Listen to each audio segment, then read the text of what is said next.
Leaders' questions under Standing Order 36, and I call Deputy Mary Lou MacDonald, please. Thank you, Cairns.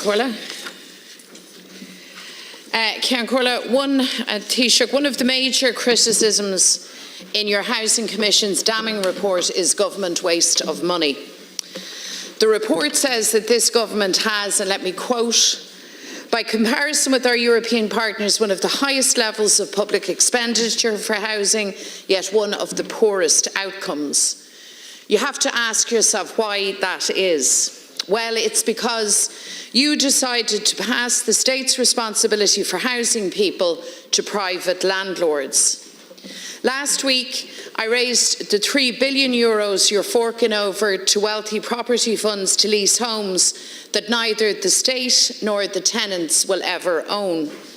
In one case, you're coughing up close to €1 million, leasing one property in Dublin that goes back to the fund after 25 years. It's incredible incompetence, but there is even worse. Fine Gael came to office in 2011, and since then you've put nearly €10 billion of public money into the pockets of private landlords. You've done this through subsidies such as HAP, RAS, rent allowance and long-term leasing. €10 billion.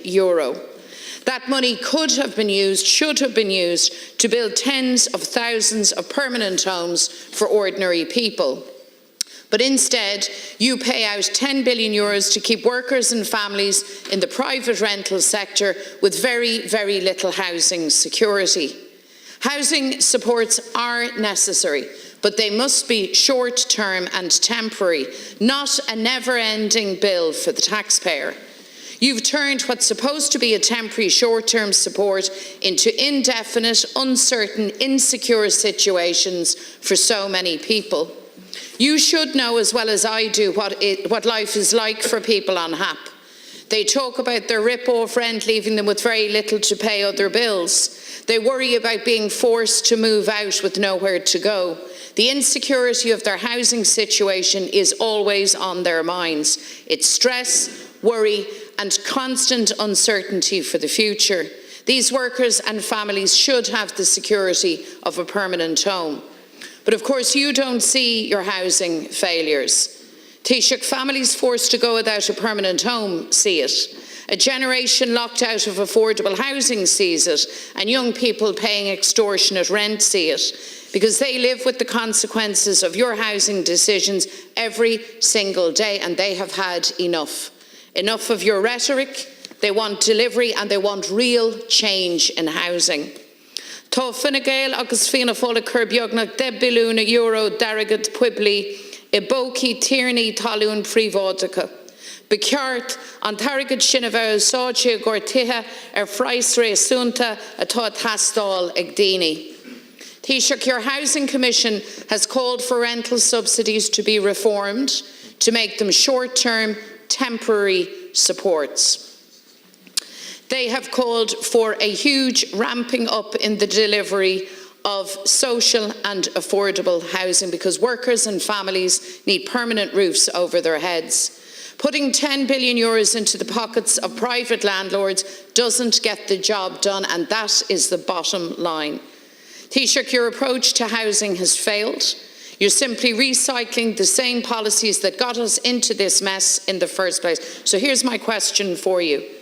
How can you stand over spending €10 billion to keep tenants in insecure housing when that money could have been used to build tens of thousands of homes for workers and families? Thank you, Deputy MacDonald. Taoiseach, please. Thanks very much, Cairns. A couple of different aspects here. The Housing Commission report, which is referenced by the Deputy, and rental supports. So firstly, can I say that today the Government will publish the Housing Commission report, and in an effort to be helpful to the House and to informed debate on this, we'll also publish alongside that, or the Minister will publish alongside that, an initial assessment in terms of where we're at in relation to a number of the actions. I think that's a good thing to do in terms of allowing us to have an informed debate and discussion. What I can tell you is this: I think you will see a number of recommendations already underway.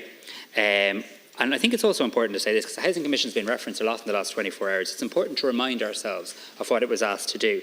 It was asked the Commission will consider long-term housing policy post-2030 and examine how to build on the policy changes outlined in Housing for All and related government policies. The idea was to get a long-term housing approach. Where do we want to get to from post-2030 to 2050? What does housing policy need to look like? What areas of reset are required? And that bit's been missed from any analysis or commentary so far today. There's definitely some good ideas in the Housing Commission report. There's also some challenging ones, Deputy, that I think you'll find challenging, I think we'll find challenging. I think there'll be a legitimate debate around them. Issues around reference rents. Could that actually see people's rents be higher than in the rent pressure zones? Just because it works in one European country, how would it work in an Irish context? Issues around incentivising landlords to have a viable rental sector. Do you believe that's a good idea? Is it a good idea? Let's debate those issues as well. Diverse funding, yes, there's a need for exchequer funding, but also an acknowledgement that there's a need for more than just exchequer funding.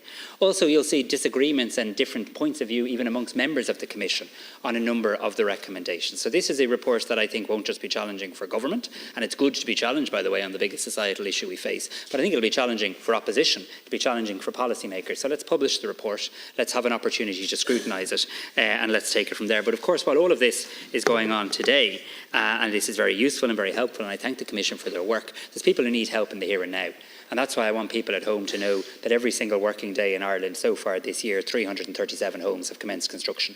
That every single week, almost 500 people have drawn down their mortgage for their first home. That last year we saw the largest number of social homes provided since the 1970s. And that this is what the graph looks like when you talk about direct social house building in Ireland. This year, 2011, that gets referenced a lot, the year my party came into government, to right now in 2023. A very, very significant increase by any objective or fair analysis. In relation to rental supports, I mean, you have a point in relation to the wanting to move people from rental supports into secure tenure, and I agree in relation to that, and that's why we need to continue to build more social homes, more affordable homes, more cost rental. I get that point. What I think is disingenuous, and I say it respectfully, is to talk about the €10 billion figure that you are today, because you know well, Deputy, that of that 10 billion figure, 3.2 billion of it went on rent supplement, 1.8 billion of it went on what we call the RAS scheme, 3.5 billion of it went on the housing assistance payment. And every single year, you could paper the walls of Dáil Éireann with press releases and statements from Sinn Féin TDs asking us to increase the limits and asking us to spend more. No, you can, Deputy O'Brien, including yourself. I have one here. So I know you do, so just be very careful what you tell me you don't do, because I have it here. So just to be clear on this, you've asked us to spend more than €10 billion on these supports, because you know why? In an emergency, whilst you're ramping up housing supply, you have to do something in the here and now.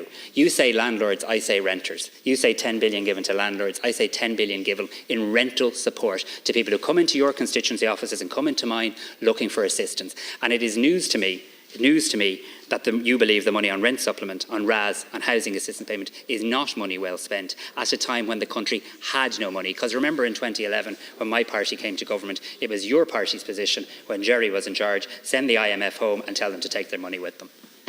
Deputy MacDonald. So the point here is that your Housing Commission report is damning. It's not neutral in its assessment of your performance. It's damning in stating very clearly your failures, and one of them, it's just one, but an important one that they identify, is the fact that you have made what should be a temporary, short-term support a permanent feature in the lives of so many. And you haven't disputed my figure. It's 10 billion since 2011. That's a lot of public money. That's a lot of potential bricks and mortar. That's a lot of permanent homes that ought to have been built. That's the point here. I've asked you, and let me put the question again, how do you stand over that? That is a clear measure of your failure. And let me tell you, people who come to anyone's office who are on HAP or who are seeking HAP are never filled with joy at that prospect. People who are on HAP are in the main pretty miserable and universally frantic with worry as regards these matters. Count Corla, as it happens, only the other evening I was talking to one young mother who's on HAP, 2 small children, 2 beautiful children. Her rent is €2,500 and she doesn't have a decent night's sleep. That's what her housing situation is. You have spent $10 billion keeping people in that situation that ought to have been spent on building affordable and social homes, but of course that's not the Fine Gael way. Oh, that's a great line, but unfortunately the graph shows you're wrong. You're wrong, you're wrong, you're wrong. Look at the increase in social house building since my party came to office. You are yet again wrong. No, seriously. Deputy O'Brien. Seriously. Deputy O'Brien. If a contest in fluency and verbosity was an Olympic sport, you'd win a gold medal, but it doesn't build houses. We're not afraid to take more radical steps when it comes to housing. That's why we asked the Housing Commission to come up with ideas. How do you build a sustainable model that doesn't have boom and bust, that doesn't have ghost estates one year and no housing supply the next? That's what we're doing. But you ask, how can we stand over €10 billion? Because you know what? There was a political consensus in this House that we needed to take steps to help people in the here and now, and you led the charge. Deputy Desi Ellis, Raz has provided many people with housing and allowed them to dig their way out of the poverty trap. You are now criticising the expenditure today on what a Sinn Féin TD calls a scheme that helped people dig their way out of the poverty trap. Your legislation that you proposed to make sure people could get their HAP applications processed quicker, calling on the Minister for Housing to increase the housing payments. Simon Community, you must increase as well. So let me tell you this, it's 153 days since you, Deputy Mary Lou MacDonald, told the people of this country that you would provide homes for 300,000 in Dublin. Same question I ask you every day. How? Please tell us. How? How are you going How? to do it? How? How? Go and read it on the website. Read it on the website. Deputy O'Brien, it's beneath you to keep distracting the House in this matter. It is beneath you, sir. Deputy Holly Cairns, please. Deputy Holly Cairns. Taoiseach, I want to warmly welcome the government's decision to recognise the state of Palestine. The Social Democrats have long called for the government to match its strong words on the carnage in Gaza with action, and this is a powerful move which sends a commanding message. That message is one of hope, peace, justice and freedom for an imprisoned Palestinian people being massacred by a brutal occupier. I also want to pay tribute to the many tens of thousands of Irish people who have fought for the government to take this step.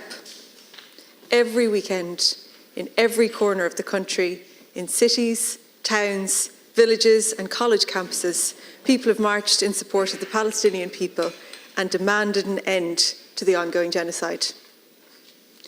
The Irish people's solidarity with the Palestinian people is unbreakable.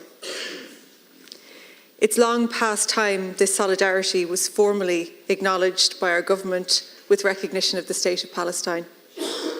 My only wish is that it happened sooner. It's now 8 months into this conflict, with nearly 130,000 Palestinians having been killed, maimed or gone missing, presumed dead under mountains of rubble. The scale of death and devastation is truly horrifying.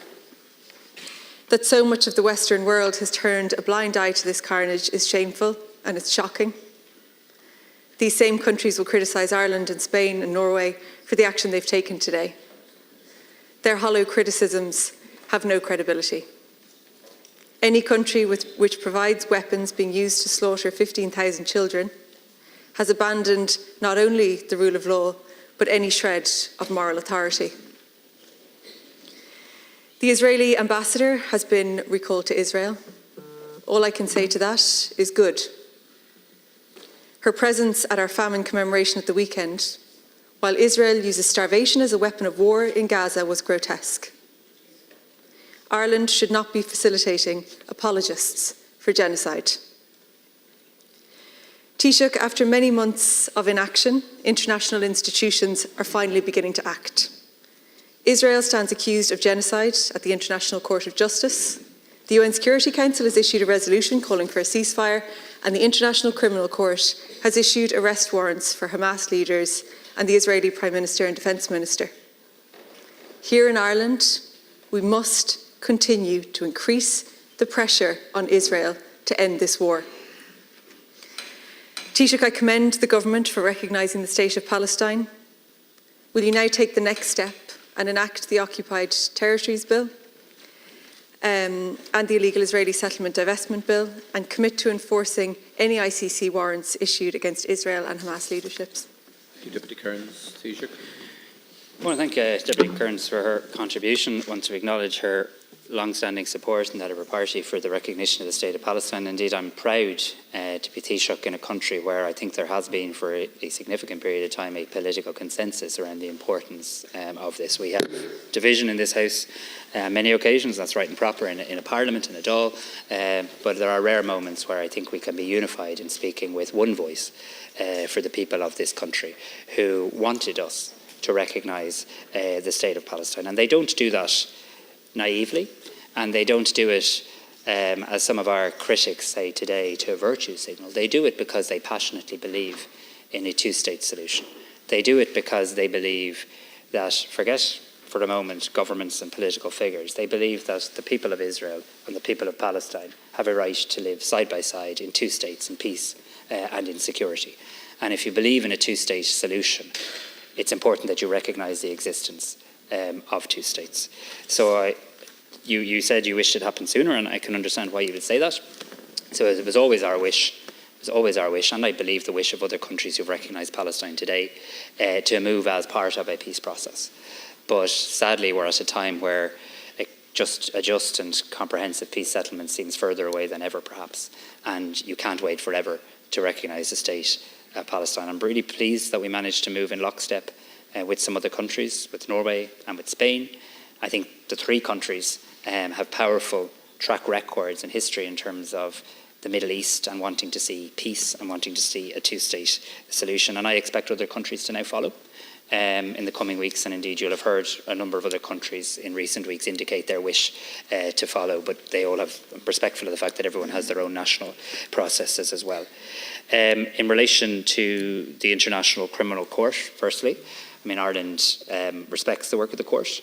I am conscious that the prosecutor has sought a certain position, and now I believe the judges of the criminal court need to make a decision on that, and I don't wish to cut across that. But Ireland will obviously always abide by the rules of the International Criminal Court, as I would expect to be the case. In relation to the issue of the Occupied Territories Bill, and we debate and discuss this on a regular basis, there is clear legal advice to the government on this, and that legal advice in short is that trade agreements are a European competency.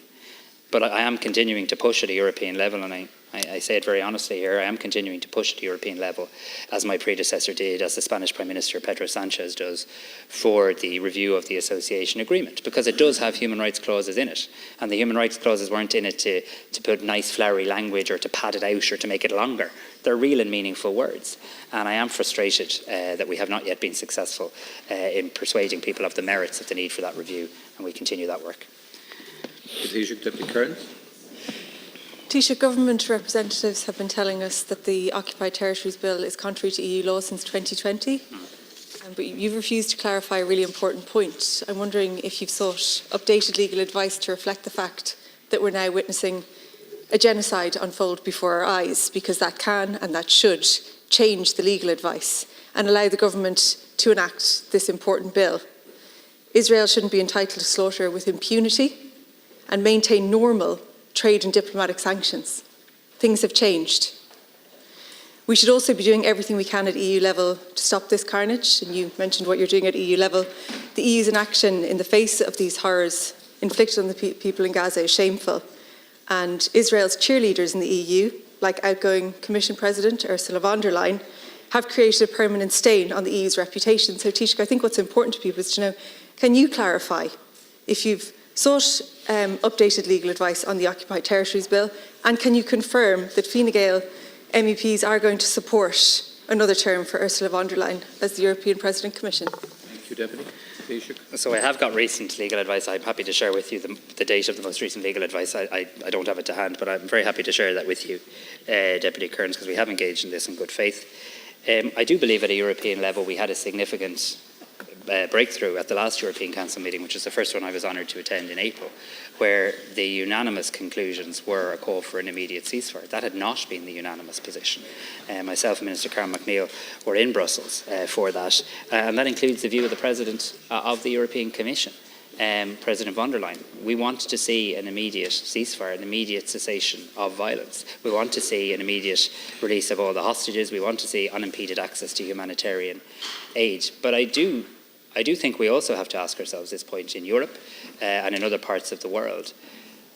If we want to see all of these things, what must we do to create the environment to bring it about, and what levers are at our disposal? And that's why I continue to pursue on behalf of this country the need for a review of the association agreement on the basis of its human rights clauses, because trade agreements are decided at a European level, and I believe that review is the most appropriate way to take it forward. Can I also just very finally say this, Ceann Comhairle, because critics of our country will seek to misrepresent our views, all of our views in relation to this. And I think it's important to say on the floor of this House that we deplore Hamas, that we see it as a terrorist organisation, that we can differentiate between a terrorist organisation and the people of a country. And this country can do that better than most, because we know what it's like to live in a country where a terrorist organisation tries to hijack your national identity. Thank you, Taoiseach. Deputy Boyd-Barrett. 7 months of public outrage and protests have finally forced the government to recognise the state of Palestine. I hope it's going to be accompanied by sanctions. But I want to discuss about another protest that's happening this Saturday at the Customs House about your failed housing policies. And it comes at a very appropriate moment when the Housing Commission confirms what the dogs on the street know, that you have made an absolute catastrophic mess of the housing situation in this country, resulting in untold housing misery for hundreds and hundreds of thousands of working people, of young people, and of the 13,500 people languishing in homelessness. It's no surprise to me, I have to say, that while you got this report some time ago, you don't publish it. It's an absolute outrage that journalists have it and can read it, and TDs in this House can't. But what is absolutely clear is this report is utterly damning of your housing policy failures. The quotes are fairly familiar at this point, but it's worth reiterating them. Ineffective decision-making, spending more than most other European countries, but getting less. A chronic deficit of 250,000 houses as against what we need. The failure of your rent pressure zones to actually control rents, your failure to deliver enough social and affordable housing, the need for an emergency response, something us in the opposition have been appealing to you to adopt for years. But the most telling, I think, sentence in the whole thing is where it says, the strategy to successfully achieve a sustainable housing system is not complicated. But your government has managed not only to complicate it, but to make a dog's dinner of it, and a lot of misery and suffering and hardship has resulted from it. And you see, the core of the problem, Taoiseach, is that most of the housing in this country is delivered by private landlords, private developers and private investors who are interested in profit, not interested in putting affordable roofs over people's heads. Some of them actively engage in speculation on housing, vacant property and land. But your policy is to continue to pour billions, about $1 billion every year, into various subsidies, whether it's HAP, RAS, leasing, other subsidies to landlords who still fail to deliver the housing we need, and anything they do deliver is completely unaffordable. Unaffordable rents, unaffordable house prices. So I say to you, are you going to accept the need for a radical reset of policy which will prioritise the delivery of social and affordable housing, that will actually control rents in order to make them affordable, and to bring in use it or lose it policies on vacant property, derelict property, and to stop the profiteering of property investors and speculators? Thank you very much. Taoiseach, please. Well, thanks very much, Ceann Comhairle. So firstly, we will publish the Housing Commission report today, because I agree it's useful, it's a bit old-fashioned, but it's useful to read things before commenting on them with such authority. And before you wrap yourself in the recommendation of the report, I'd recommend you read the recommendations, because I received the report last night, and there's 83 recommendations, 500 actions and sub-actions, 400 pages of text and 3 years of work. There isn't even unanimous agreement on all of the actions by all of the members of the Commission. And I'm not sure you're going to agree with all of the recommendations either, by the way. So this idea that has been put forward in this House quite successfully, in fairness to the opposition over the last 24 hours, that it's a binary choice of do you accept or reject the Commission's report. I look forward to asking you and you and you that next Tuesday, because I don't think there's any party in this House that will accept in full every recommendation, because there wasn't any member of the Commission who seemed to accept, well sorry, there were many members of the Commission that didn't seem to accept all the recommendations either. So let's publish the report today. Read the report, let's debate the report, and the Minister for Housing should also publish an update in relation to where we're at on each of the 83 recommendations, because there is a radical reset of housing policy underway. That's why we have a land development agency. It's why we have record social house building, the largest amount ever in my lifetime, the largest amount in 50 years. It's why we have cost rental schemes. It's why we're seeing 337 new homes go to construction every working day this year. It's why we have more than 30,000 homes commence construction so far this year as well. But you talked there about incentivising and private developers. The report's very clear, just to be very clear to you on this before you talk about the great... Well, I have read it, because that's the useful thing to do when you're Taoiseach and you get a report last night. It's useful to read it. You gave it to the press. And I'd advise you to read it when it's published too, and then we could have a more informed discussion on it. Because the report very clearly talks about the need for diverse funding models. Yes, we need and have record levels of exchequer development, but it doesn't. But this idea of private investment and diverse sources of investment being the devil incarnate isn't what the report finds. It's just your political view of the world. So we asked 12 people to come together. We asked them to do 3 years of work. They did it. We should be grateful for them. We asked them. Let's read the terms of reference as well. We asked them to outline what housing policy post 2030 should look like. That just keeps getting airbrushed. This is 2024, we're not post-2030. And everybody's just jumping to why have you not done everything in the Housing Commission report. It's not post-2030 and we haven't had a chance to analyse all the recommendations yet. So let's read the report and let's consider it. But what I can tell you is this. We need to continue in the here and now to do everything we can to help people who are trying to buy their own home. And that's why we are now seeing, as I say, very significant increase in housing supply, very significant increase in social housing supply, very significant increase in incentives available to people that you, I don't think, are in favour of in terms of the Help to Buy scheme and the First Time Buyer scheme as well.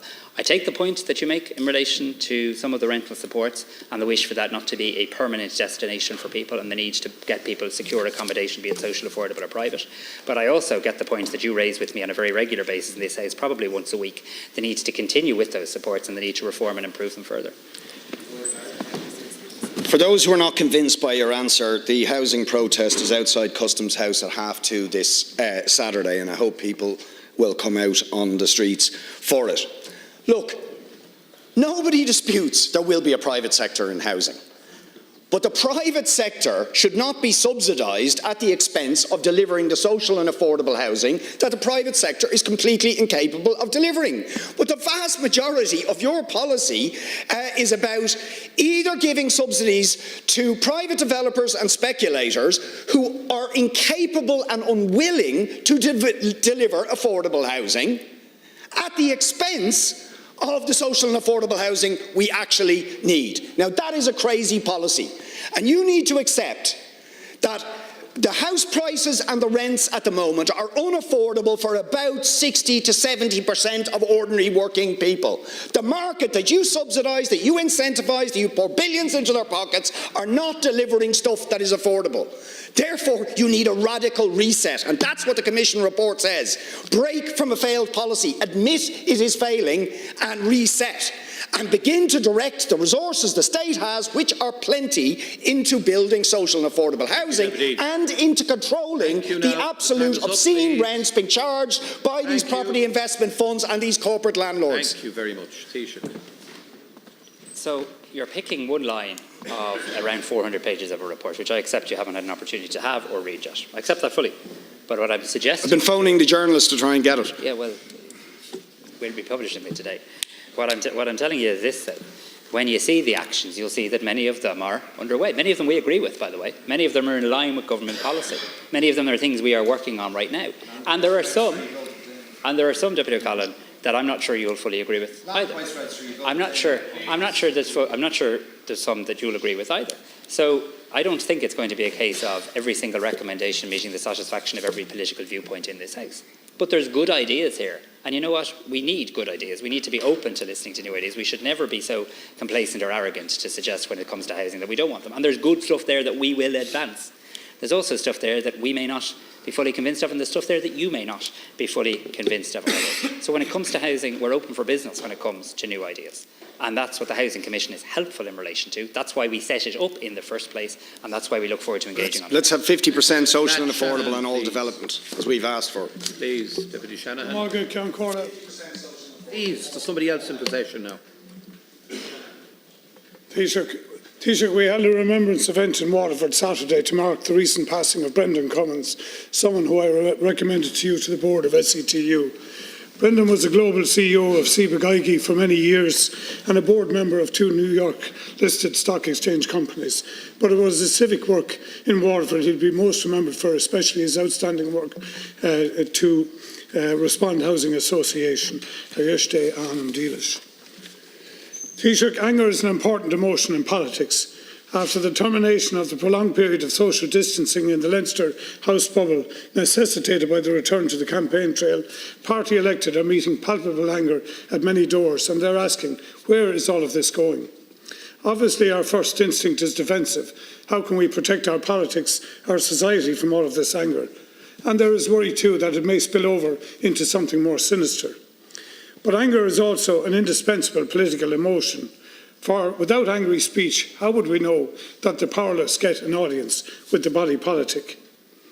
Since my arrival into this chamber over 4 years ago, I have advised you and your government about the anger building in Waterford and the South East. I have tried to do this in a measured tone, not to stoke it, but rather to relay it, which is my duty as an elected representative. Of course, anyone watching Waterford will have seen the anger rising. In 2013, the Waterford Gives a Shirt protest saw 22,000 people march on the street. People were worried and angry then too, seeing the treatment of the regional hospital and university. That anger did not materialise for no reason. In 2011, your party, Fine Gael, promised a full university to Waterford. Cut to today, Waterford people continue to remain angry at the failure to progress higher education with meaningful funding. No new promised teaching buildings at Waterford, no new promised courses, no new promised funding resources. After 13 years of Fine Gael rule, no public funded delivery. We have seen James Riley, as the Fine Gael Health Minister in 2012, promise that the Cork Hospital grouping would be fair to Waterford. But what a story of tatters and tears that has resulted in. And not to be outdone, roll on 2016, where Fianna Fáil promised they would deliver 24/7 cardiac care to the South East region. In fact, the Taoiseach took electoral advantage, standing with a banner in an infamous 2016 photo on hospital grounds, making that very promise. And fast forward to today, 3 announcements to deliver service funding over a 10-month period by the present Junior Health Minister continue to be more political bluster. 24/7 Taoiseach, we have not seen investment even to begin the recruitment for the 7-day service. The major parties that formed government have made promises to the people of Waterford and the South East. All were deeply important promises. All were deeply symbolic. These promises have been broken for electoral advantage. They've been made for electoral advantage, and they have been subsequently broken. My question to you, Taoiseach, is can you understand the sense of anger and betrayal in Waterford over these promises? Is such anger not justified? Taoiseach, please. Well, firstly, you referenced anger and toxicity in politics, and I just want to say on the record of this House, whilst anger and toxicity, when it manifests itself in the way that some local election candidates across the political divide have experienced, is utterly unacceptable, should always be called out by all of us, as I know you would. But can I also say my overwhelming experience when I engage with people right across this country is that people are fundamentally decent, and that we haven't lost our way in this country in knowing how we can disagree without being disagreeable, and how we can have debate without being rude and obnoxious. And I just think that's worth saying in terms of a degree of context to all of this as well. In relation to a number of issues that you've raised regarding Waterford, and indeed I was there recently, and I'll be there again in the next few days, we promised in the programme for government, just to be very clear, in the programme for government to deliver a technological university. That's what the programme for government says. Job done. We did it. Now, we've delivered it. Many people, perhaps yourself, thought we mightn't. Staff voted for it. Students voted for it. It's in place. Businesses see the benefit of it in Waterford. Students see the benefit in Waterford. And when I go around Waterford, I don't see anger around the university. I see a sense of relief that they finally have one. So your view and mine on this are a little bit different. We do need to do more to continue to invest in the South East Technological University. You spoke to me last week in the Dáil about the engineering, the PPP Bundle 2, and I gave you an answer that the government is committed in relation to that as well. But the South East Technological University has already benefited from significant additional funding for its transformation to a university, including 9.5 million from the Technological Sector Advancement Fund, 13.6 million under a research agenda fund specifically ring-fenced for technological universities other universities can't apply from. We're currently engaging with the South East Technological University and building internal capacity through the establishment of their leadership, senior leadership team, and also trying to bring our academic staffing structures in line with the university sector around the role of professors as well. In relation to University Hospital Waterford, I want to thank you for raising this as well. I want to thank the staff in that hospital for their ongoing dedication, and I want them to know that we've seen the staffing grow in that hospital by over 800 since the end of December 2019, a 43.2% increase. There's 47 more consultants working in the hospitals now, 101 more non-consultant hospital doctors, 353 more nurses and midwives, 123 more health and social care professionals as well. The budget for the hospital is now at 290 million. It's increased by 44% since this government came to office, and capital projects at the hospital have been delivered to a tune of €69.81 million since this government came to office as well. And this includes the second cath lab, and I thank Minister Butler, Senator Cummins, Deputy O'Causey for their work on this. It opened in September 2023, and the construction of the OPD modular unit as well. So we remain absolutely committed in relation to the cardiac services. The second cath lab opened on the 4th of October 2023. It operates 5 days a week, Monday to Friday currently, and obviously we want to see the opening times extend. Additional staff have been improved to extend the opening hours, and recruitment of staff is now the next step in relation to that. Taoiseach, I sometimes get amused when I'm making these statements because I wonder, do I see different evidence than what you do when you respond to me? And I make the point here, you've just raised the issues of SETU and what's happening. I would point to there has been no delivery on the promises that were given there, be it the courses, the teaching building, the development of the PPP. And that's what people see and that's what people are looking at. In terms of the hospital, we were promised a 7-day cardiac service and the implementation of a service in July of last year. We haven't even yet lifted the HSE embargo on those positions to begin recruitment, Taoiseach. Now, that again is the lack of delivery. I brought up the issue of the Waterford Gaeltacht to you in recent days, and I would point out to you that in PQ responses I got €53 million of funding through Udaros in 6 years to the 7 Gaeltachts in the country, and the Waterford Gaeltacht got €66,000 out of €53 million. That's what I'm talking about, Taoiseach. This is what I see. This is what the people of Waterford see. And it's not to be argumentative, but it is to point out to you, this is about delivery. And until delivery happens, people will not believe it is as simple as that. We have to put our fingers into the wounds and see them, to be honest. Thank you. Vigorously represent your constituents here as you do in Waterford, and I respect that. I just also have a right to put across the government's view too. We promised a technological university, it's in the programme for government, it's been delivered. We promised ring-fenced research funding, it's been delivered. We promised that we'd help secure the Waterford Crystal site, it's been delivered. We're going to deliver the PPP bundle too. I've said that last week, I say it again this week too. We are committed to expanding opening areas in the cath labs, and we have put investment in there. We've seen a €30 million flood protection scheme to protect business and residents along Waterford City's quays. There's a new state-of-the-art fire station with an investment of €10 million. There's investment that has paved the way for a €30 million expansion of the courthouse. The old disused railway line between the picturesque town of Dungarvan, where I was 2 weeks ago in Waterford City, is now a first-class greenway. Investment of €25 million in that. €37 million in the URDF and the active travel funding for the city centre. The transformation of Grattan Square in Dungarvan and Main Street in Tramore. €170 million has been committed by the government for the North Quays as well, enabling infrastructure, developing new integrated transportation hub, a new bridge linking the new North and South Quays as well. €200 million spent on capital projects, including a number that I've outlined in the hospital, the 100-bed Dunmore wing, palliative care, second cath lab, new mortuary, primary care centres, and lots more as well. So there's always more to do in politics, but this is a government that is investing in Waterford City, investing in Waterford County, investing in the South East, because we believe in regional development and we believe in Waterford. Concludes leaders' questions. We move to questions on policy or legislation. Deputy Mary Lou MacDonald, 1 minute, please. Thank you, Count Corla.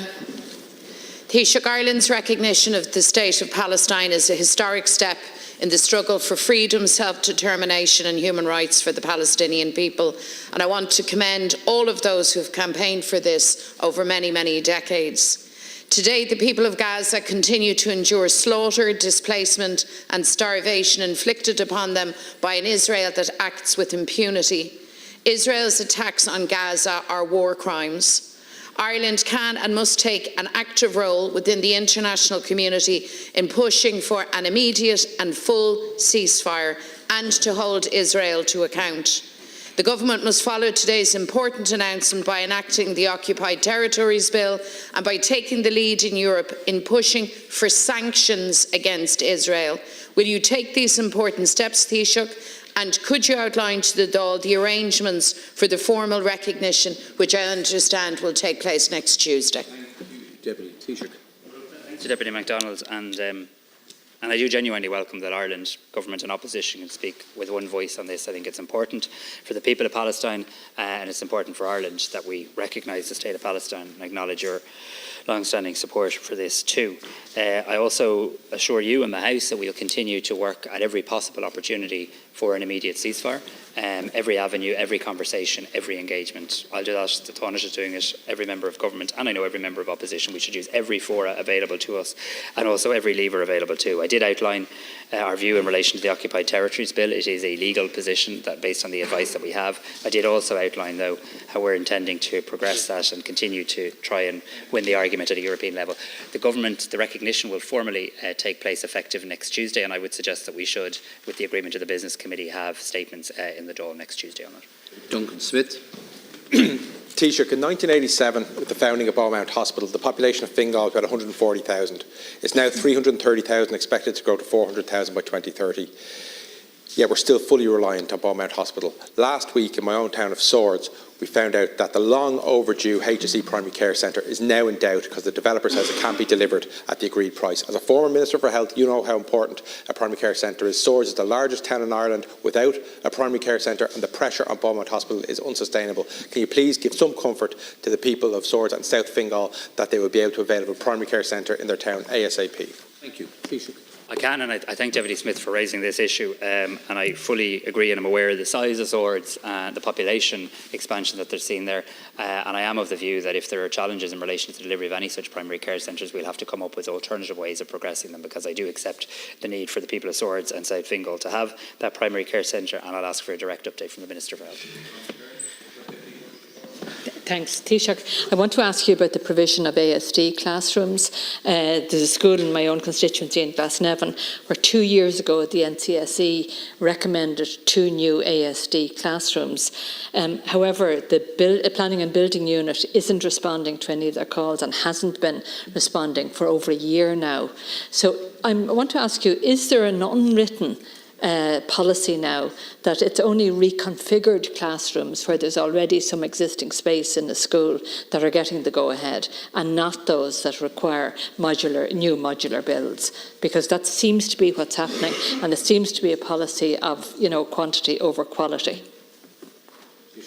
That's an unwritten policy. It hasn't been approved by the government, and somebody would need to scrap that pretty quickly, because we're in urgent need of more additional autism classes. That hasn't been my experience, I must say, in a couple of projects I've worked on in my own constituency, but it's very frustrating when a school puts up their hand and says, I'm willing to assist, so I'll directly inquire on this and come back to the Deputy. Deputy Smith. Taoiseach, I think everybody welcomes the formal recognition of the State of Palestine. And I also want to recognise that I welcome the departure of the Israeli ambassador, albeit that she's called back for discussions by her own country. I think we should formally expel her and keep her out. And the reason I say that is because I think you've more or less acknowledged yourself that after 7 months of genocidal massacre in Gaza, this government has been forced to recognise the State of Palestine years and years after they said they would do so.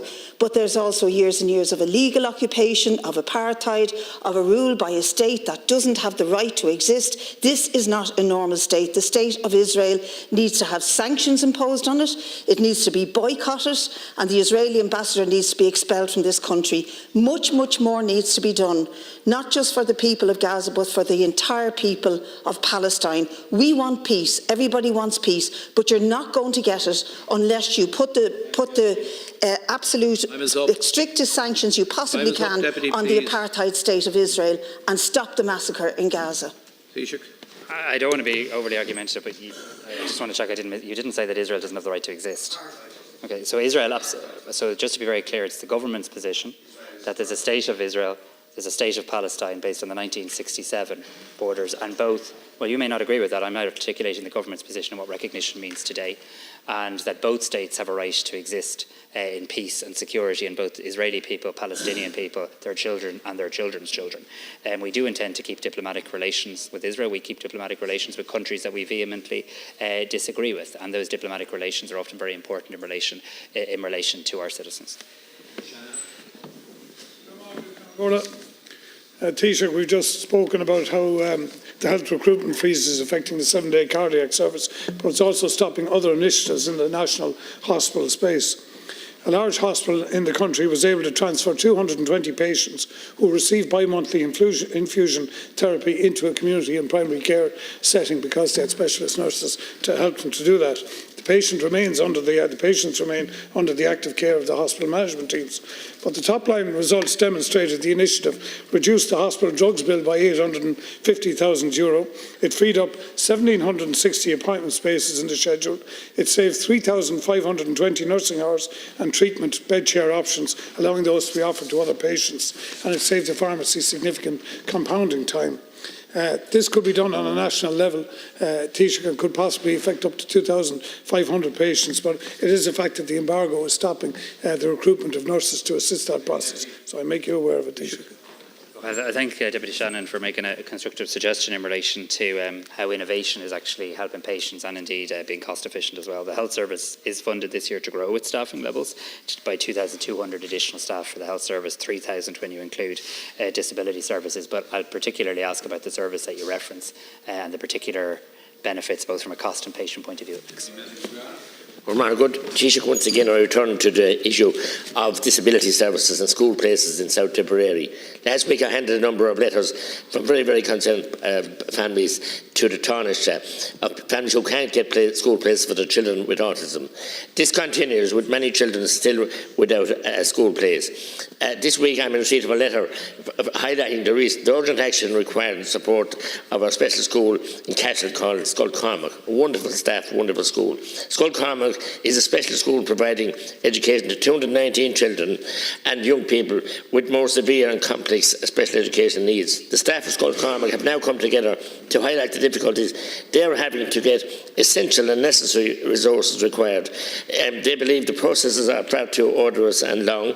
There needs to be the needs of children become more complex, and resources have not increased with the need. For example, dual diagnosis and behaviours of concern resources are lacking or none at all. So we really need support for these schools and places in general, but this particular school badly needs extra resources. Thanks, Deputy McGrath, in relation to your question. It's a really important focus, special education needs, that their services provisions are provided right across the country. I'll follow up directly in relation to that specific school. The matter was raised actually this morning in the Shanahan as well, so I'll come back to you directly. But we are investing. The NCSE is working very closely with the Department of Education, with all schools across the country. But I'll come back to you in relation to the specifics of that school. If I may, just before it starts, could I ask will the Palestinian flag be flying next Tuesday from the House here as part of it? Thanks. Thank you.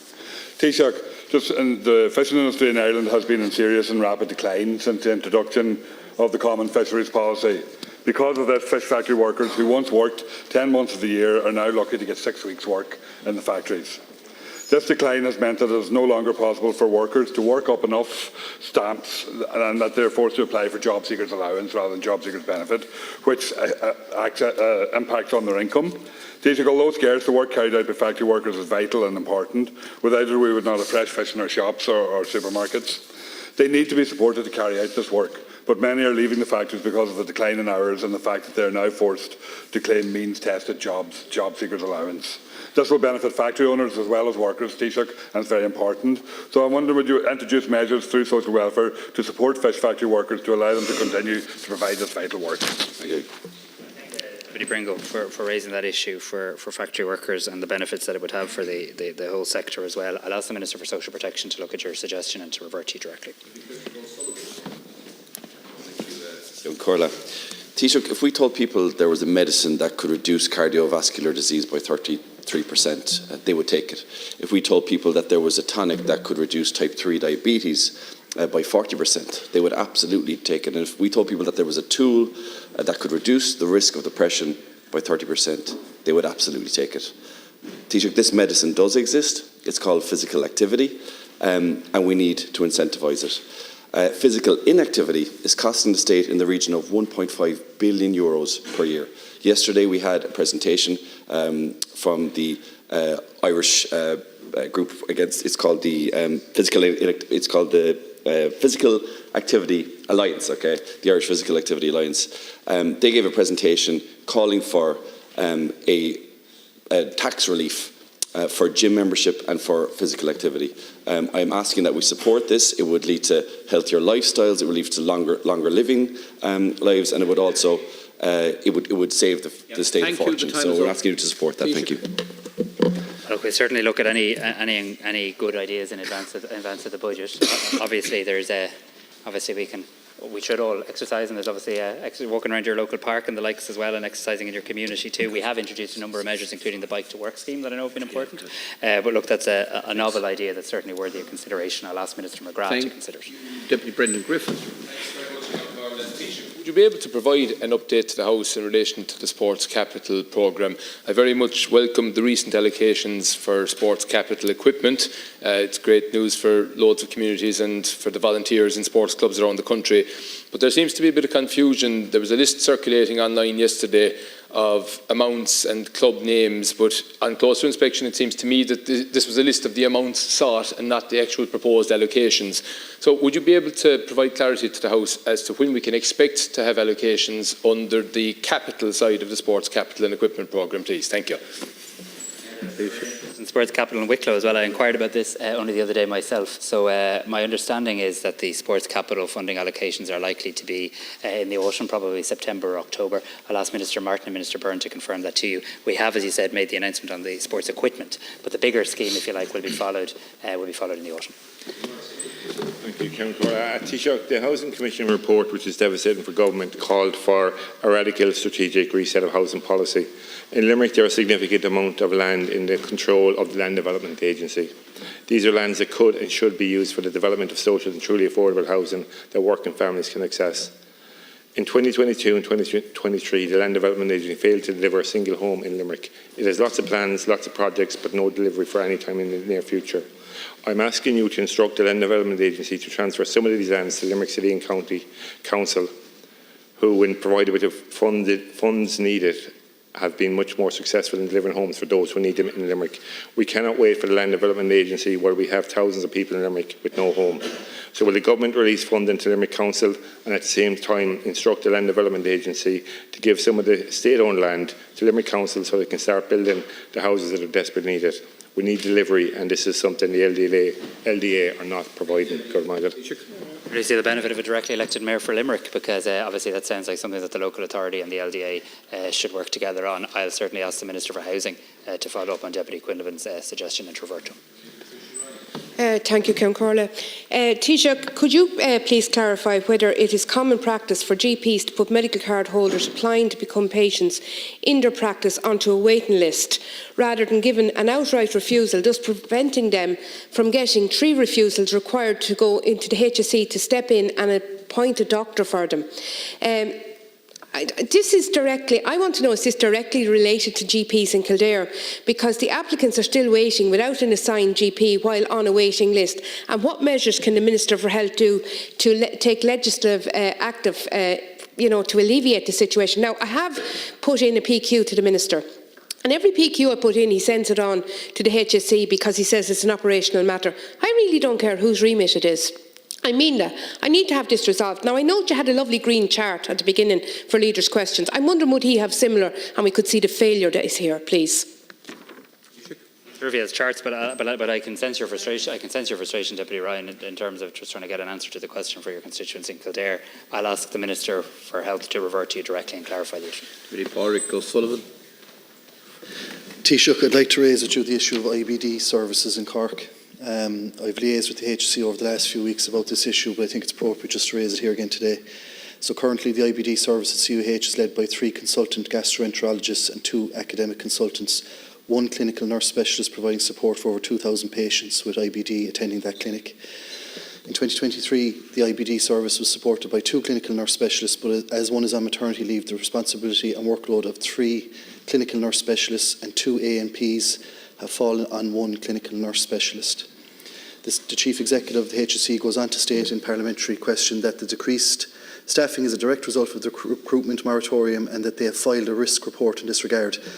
So look, I understand, Taoiseach, the need for the moratorium. I understand that, but surely when an issue like this is affecting 2,000 people, there has to be some flexibility. Taoiseach, please.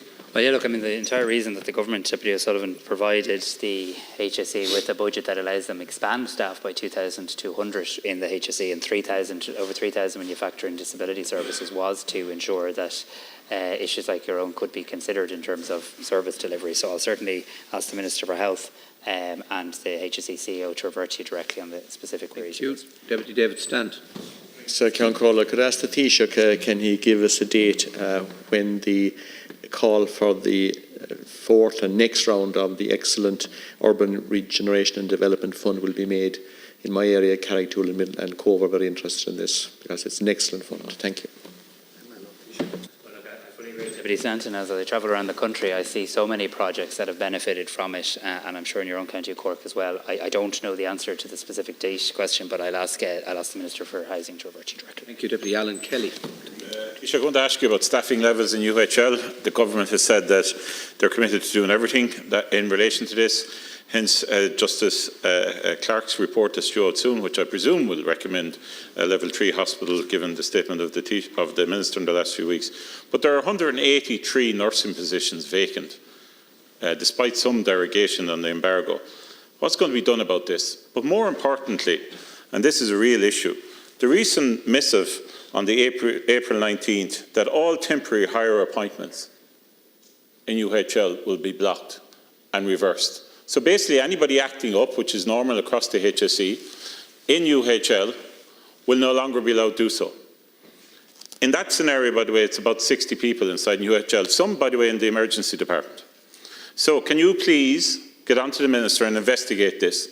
Because not alone is there 183 nursing vacancies, but now all of those who are acting up until that date are gone back to their normal jobs. So many senior positions and other positions are vacant because of this unilateral decision, which is in breach of the Protection of Employees Act and in breach of the Payment of Wages Act. So if the government are doing everything in relation to solving the issues in the Midwest and UHL, why in the name of God are they doing this? Thank you. Taoiseach. Well, thanks to Deputy Kelly for raising this issue, which I won't pretend to be aware of. I wasn't in relation to the temporary hires, but I will. I'm not doubting you. I will ask the Minister for Health directly on the matter and to come back to you. I mean, I have a note here that shows the very significant staffing increases in the hospital that I'll send to you, but I know you're well aware of it. But the specific issue you've raised, I'll ask the Minister for Health to revert to you. Johnny Girk. Taoiseach, last Friday 18 modular homes arrived in Coole, County Westmeath with no planning permission to erect those homes. There is almost 100 international protection applicants on this site at the moment. Westmeath County Council have said there is no planning for these homes and they have issued a letter to the developer to stop works. We know if the homes are for international protection applicants, the developer needs planning permission. But if he is looking for a loophole in the law, he can say they are for Ukrainian families. If he has an agreement with the government departments, then he does not need planning. Can you tell me which is it? Peter Burke and Robert Troy were on site stating he does not have an agreement with the government departments, yet Taggart Modular Homes state they have a contract with the government for these modular homes. Can you tell me and the people of Coole, County Westmeath, what is the truth? Is it any wonder that good people and communities right across the country are up in arms with no communication, no engagement, no dialogue from your department, turning good people against each other and communities? Mr. Gorman. Thanks very much, Deputy. I don't agree with your assertion that there's been no communication, because we've been very clear.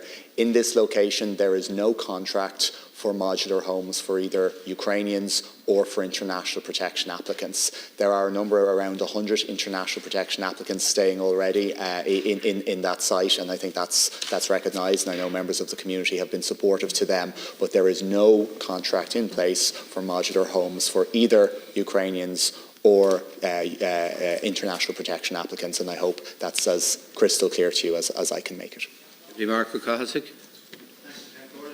It seems like national parks are a little bit like buses. You wait 25 years for one, then two of them come along at once. The addition of Park na Siúnta na Mara, Curie, August Park na Siúnta Brúna Bóinne to our store of national parks is going to be one of the enduring legacies of this government.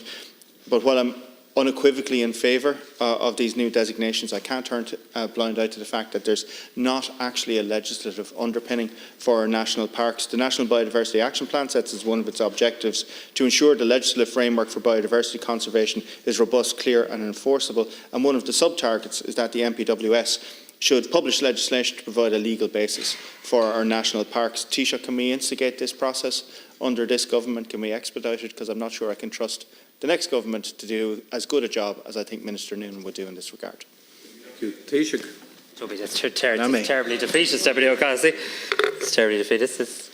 Good. No, I'm glad Minister Noonan's doing an excellent job, as of course is the government on many issues, and we look forward to putting that case to the people in due course. The important point you make in relation to national parks and the progress that has been made and the need to look at legislative underpinning, I'll talk directly to Minister Noonan, as I know you will, and Minister O'Brien, and we'll revert to you.